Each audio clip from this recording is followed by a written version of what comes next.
We have Carpinus carolinea, or the hornbeam, or musclewood. One of my favorites here, and typical of moister lowlands. We have Yerbia diviridica, or whitewood aster.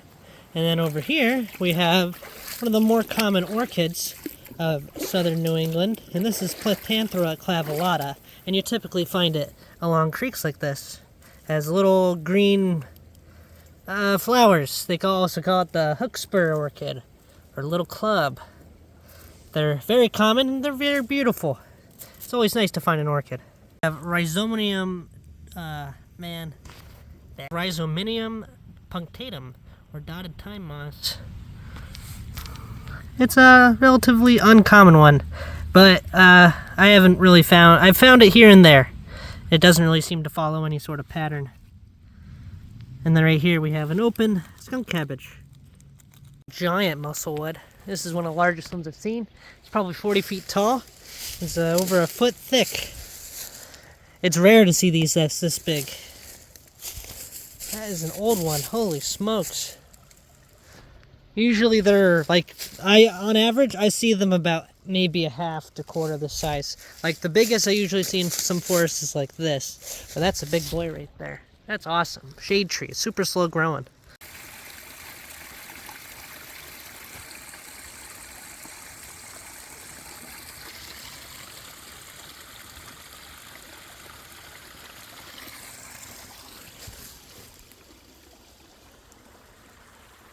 Now we got the scirpus in different rushes, and then this massive root pile of a fallen white pine.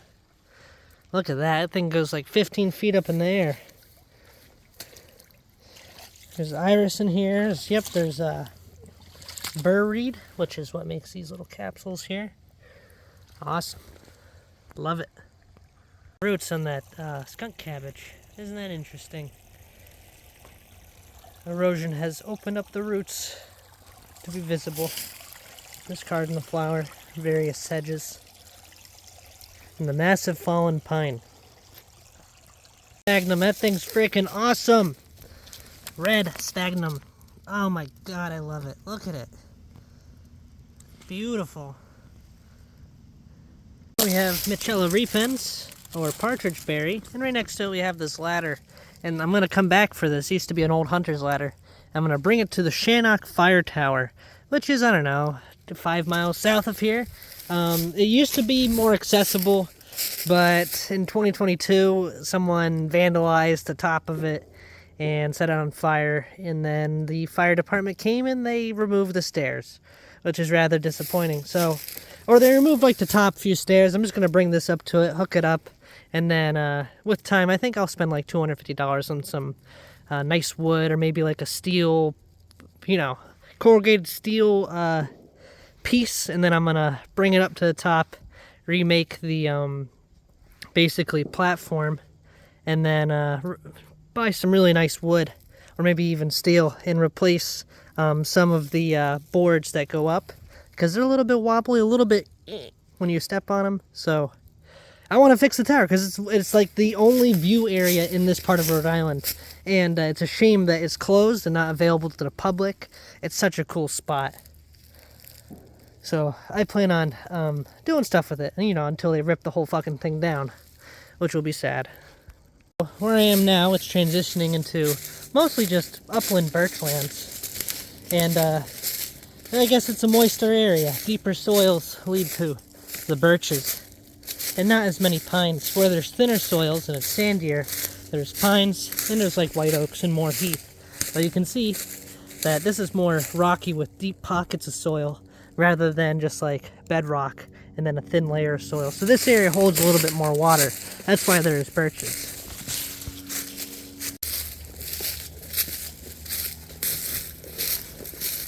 Gradually heading up a small hill, heading, I don't know, northeast. And the hill's, I don't know, maybe 310 feet above sea level. Not a huge hill. There you can see all these glacial erratics, large glacial rocks left over by the Ice Age.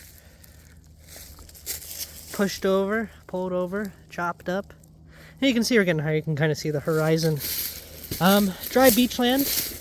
with some, or no, it's dry birchland with some mixed beech, mixed heath, carex, Pennsylvanica everywhere, Pennsylvania sedge, and occasional other things. But it's pretty homogeneous, you know, it's pretty, it's like the same habitat over and over. And there isn't much difference between areas.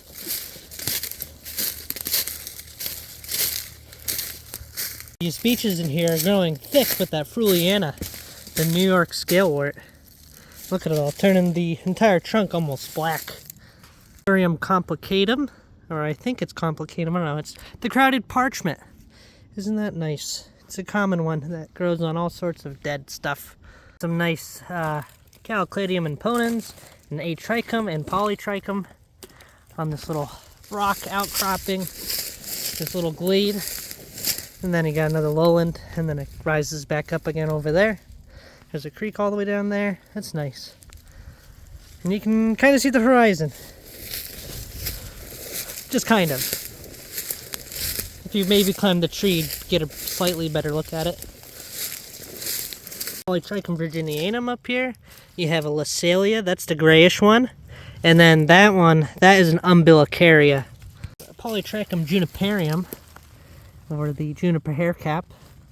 It's related to the Polytrichum, but this one's more blue. We got the Calicladium nearby. We got various sphagnums. We got Atrichums. Oh my god, look how beautiful. I love this kind of area. I love these. With the little blue. Ah!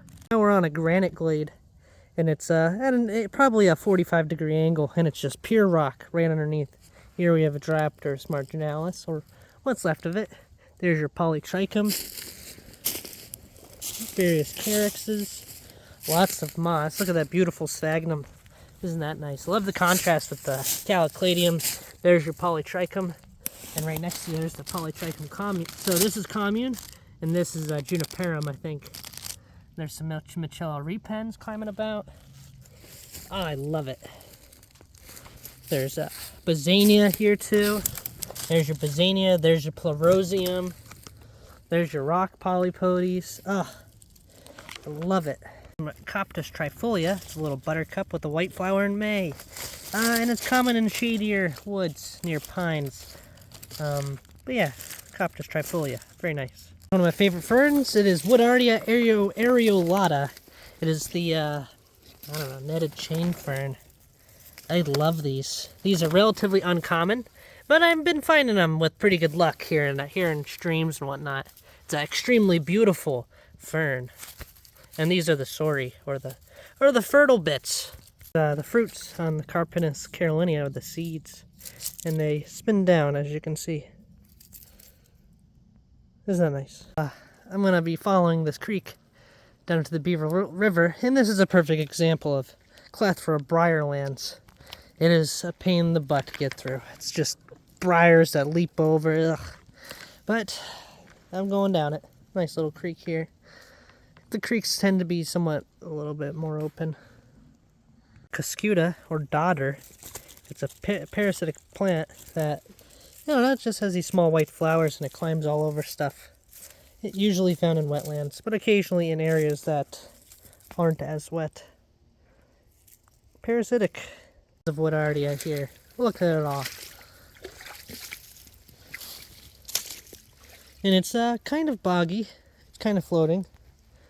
Very high in organic matter. And I'm just going to follow it until I get to the road and past. We also have sensitive fern, Anoclea sensibilis in here. And I'm sure countless other plants that come up in the spring. We have Ilex verticillata, or the winterberry holly. Can't get a close look at the berries, but you can kind of see them on there. Winterberry, somewhat common, especially in wet areas. Puffball mushroom. Puff, puff, puff. These awesome polypores, they're huge. And it's on a dying red oak. Or completely dead. Check that thing out. Isn't that nice? That is nice. Along the same creek, and it's pretty open, mostly because of all the fallen trees. So it makes it kind of not open. Kind of have to parkour through. This is how a lot of creeks are in Rhode Island. They're kind of somewhat wide and very rocky. The same thing kind of goes with Connecticut, but Connecticut streams, they just have a different vibe to them. At least the ones I've experienced. We have Epiphagus virginiana, or the beach drops, parasitic on the beaches. Here's some more over here. The Orobanchaceae, and it's nice. I like this. Nice Caria tomatosa, and how you can tell it's tomatosa is just the fuzziness of the bud there. And this is basically coming up with the birches and the maples in this kind of dead oak land. Closer to civilization, and the understory has become almost entirely, in some areas, multiflora rose. And then other areas it's kind of open. But you can tell it's becoming more rich and more disturbed the closer you get to the road. And these are all kind of older birches, and there's a few ash. Ashes are being killed by the emerald ash borer. You can tell because of the round boreholes. You know, from them escaping as well as some birds. And then it's an ash that's dying. What else could be killing it other than the emerald ash borer? Sad to see such a cool tree that was going away. This area is pretty much a degraded pasture land that isn't being cut for anything. We got grapevine from the genus Vitis. We got some spirea. We got multiflora rose. We got dichyntheliums here. Yep, your typical kind of forest, or not forest, pasture, kind of degraded. It just needs to be mowed once a year, and these invasives would stay out. And here we have Dianthus, I think Armenia, and this is the Deptford Pink. Across the road, now we're heading to Beaver River. Look at that, much nicer, or not nicer, I don't know. It's a big river, you know, medium size. It's the big river. Not the big river, it's the Beaver River. You know what I'm saying. Look at that. Very nice. Lowlands.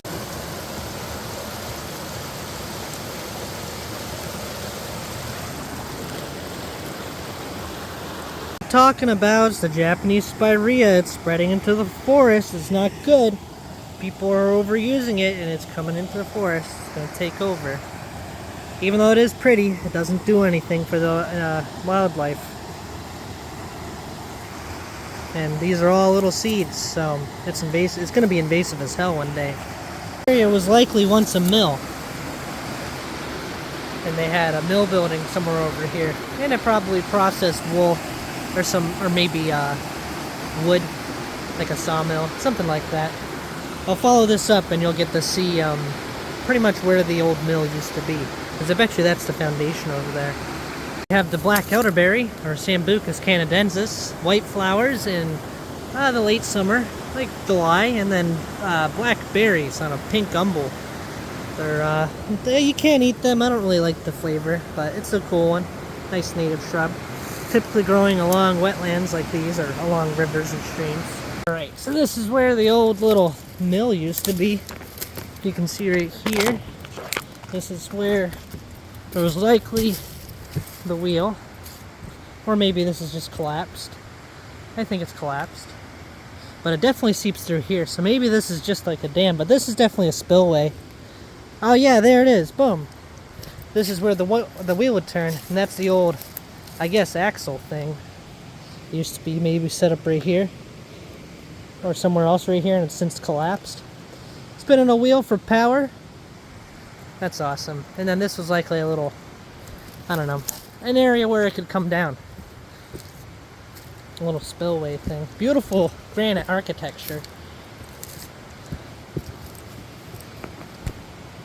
Yeah, probably seeped out right here. Oh yeah, it is a dam. Look at that. That's cool. Alright, that granite's solid. Lots of metal pipes. Ugh. And there's your cattails, and it's a full-on dam. Isn't that neat? Celestris orbicalis, or the invasive oriental bittersweet. There's your typha out there. That is a wetland plant. grass thing. And then you got your bush honeysuckle. Lonicera moroii, I'm pretty sure. Here is slowly collapsing. It's probably over 200 years old. So eventually this little pond will be drained, and then this will just kind of be like a standing wall, I bet. Isn't that neat? And I think I can cross over here. You got the greater rhododendrons too, which are more, they're more common in swamps, so it's interesting to see them kind of in the uplands here.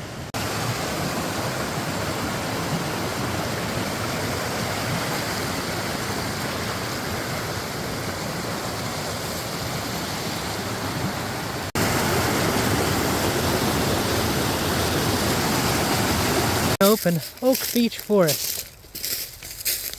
Trees are older here because they're in a more humid area. A lot of the oaks were able to survive the onslaught of the spongy moth 10 years ago, or less than 10 years ago.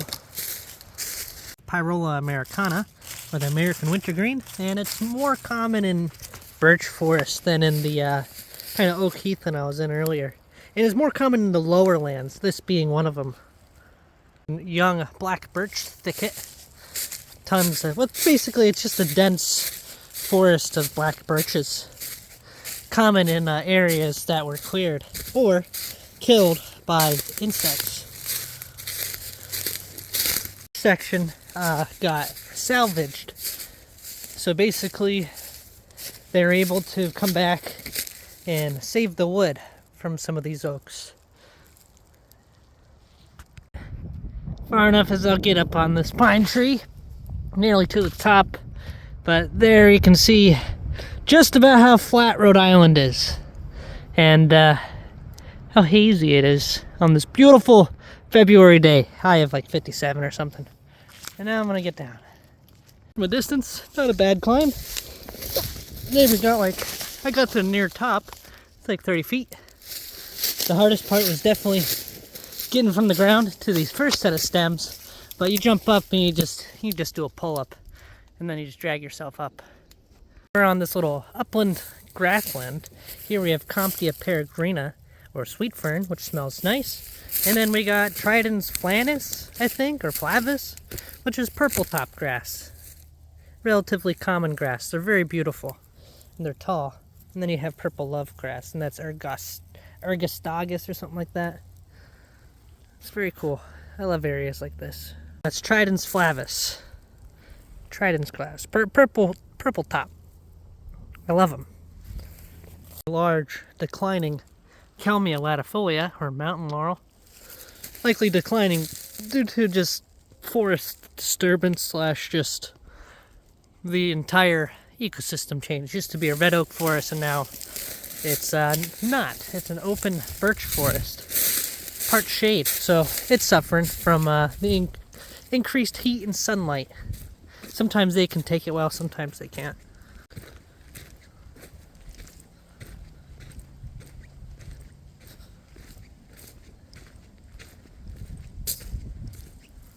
Of Hudsonia tomentosa. Well, it might be the other one, but it's definitely a Hudsonia. A relatively uncommon plant called Hudsonia tomentosa.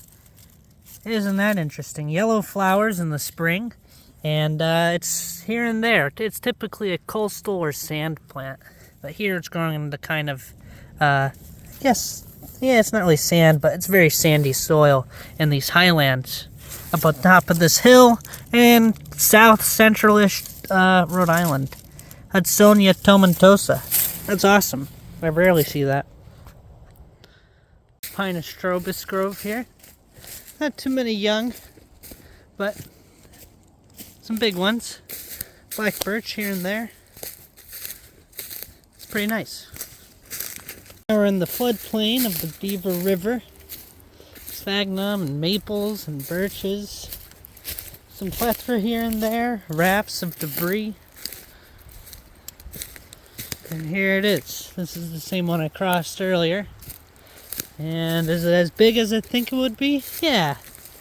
Wide and deep. That's cool. Almost looks kayakable. You could put a kayak on, maybe not. In areas you could kayak at it, but you'd have a lot of obstructions per se.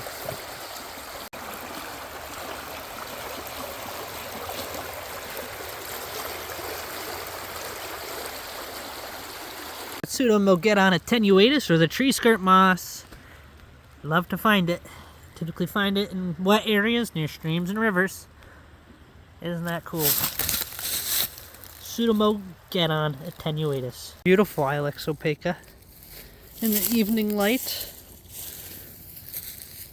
Becoming more and more common as the climate warms. This one's probably 10 years old, maybe a little older. Very nice. And I continue through this thicket. I get to cross this narrow log bridge. At least there's a rope. Not the rope at all, but that was still fun.